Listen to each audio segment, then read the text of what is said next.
আসসালামু আলাইকুম বন্ধুরা, আজকে আমাদের বাড়িতে কিন্তু ধান ঝাড়া হচ্ছে, দেখেছে? আর আকাশে কিন্তু প্রচন্ড মেঘ। কি ভাই, পানি হলে একেবারে সর্বনাশ হয়ে যাবে। আর আকাশে যে পরিমাণ মেঘ, আজকে মানে ধান ঝাড়া খুব রিস্ক, মানে কষ্ট। কি বলেন ভাই?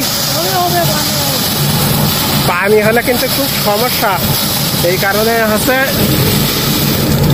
এই এখন আর ধান ছাড়া যাবে না, এখন বন্ধ করে দিতে হবে। তারপরে আল্লাহ যদি রহমত করে এই মেঘলা কেটে গেলে তারপরে আবার ধান ঝাড়া যাবে। আর এই ধান ঝাড়টা কিন্তু এরকম 6 জন হলে ভালো হয়।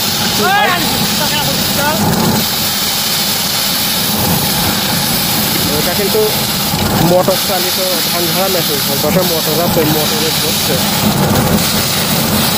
আর ওই ভাই ওই পাশে এগিয়ে যাচ্ছে। আর এই ভাই ওই বিচলি বললাবেন যে ওই পাশে জালি যাচ্ছে, 10টা করে বাঁধা হচ্ছে ওই বিচুলি, বুঝেছো? আর ওইটা হচ্ছে আমাদের গোলা ধান ছেড়ে ওর ভিতরে উঠোই হবে, মানে বাতাস দিয়ে পিতা উড়ায়। এই আকাশে কিন্তু প্রচন্ড মেঘ বন্ধুরা, দেখেছো? মানে বৃষ্টি আসলে খুব সমস্যা হবে আমাদের, বুঝেছো? বৃষ্টি আসলে খুব সমস্যা হবে। কি ভাই, যাতে পানি না আসে, কি বলেন? পানি আসলে খুব জ্বালা। আর এই হুড়ো নাড়া কিন্তু এইভাবে ধানের আগা থেকে নিয়ে নেওয়া হচ্ছে, তাহলে শীতে উড়াতে ভালো হবে।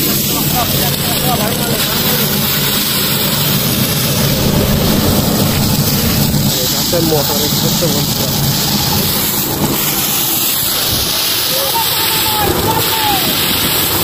মোটর আছে,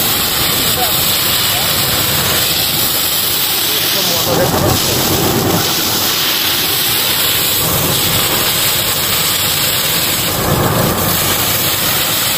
আল্লাহ ভরসা। পানি হলে খুব জ্বালা, অনেক খাটনি বেড়ে যায়, ধান বিচুলি নষ্ট হয়ে যায়, আবার ফল হয়ে গেলে সেটা বিক্রি করা যায় না, নষ্ট হয়ে যায়, খুব জ্বালা।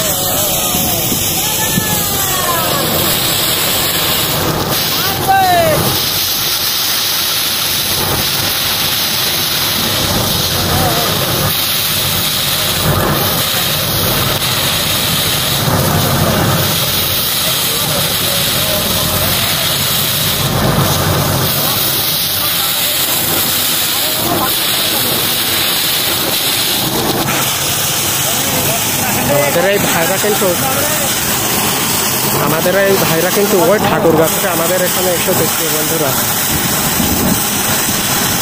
বুঝছো?